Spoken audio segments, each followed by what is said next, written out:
In a significant escalation of the already tense situation in the Middle East, Iran has launched a large-scale missile attack on Israel, marking one of the most intense military actions between the two nations in recent history.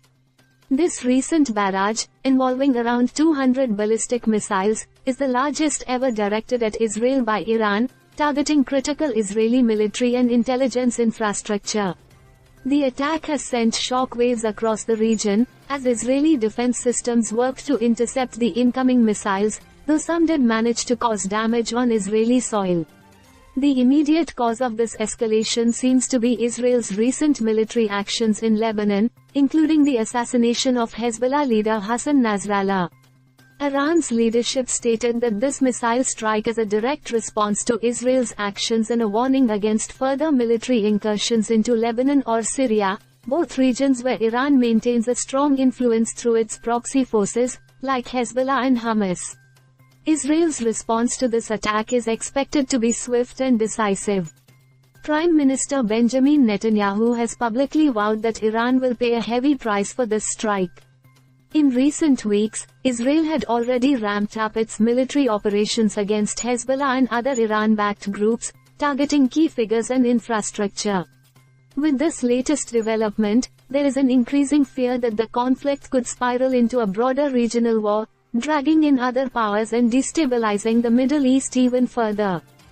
Diplomacy, unfortunately, seems to be faltering.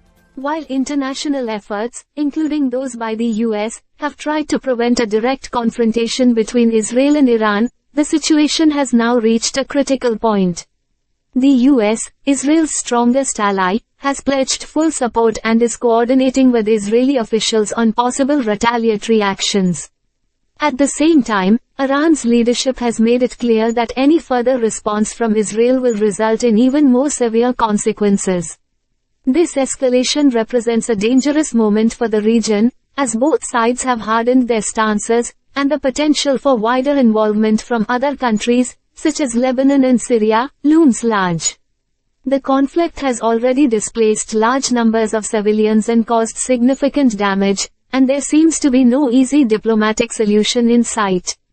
As the situation continues to evolve, the world watches anxiously to see whether this will lead to a full-blown regional war, with consequences that could affect not only the Middle East but global politics and security as well.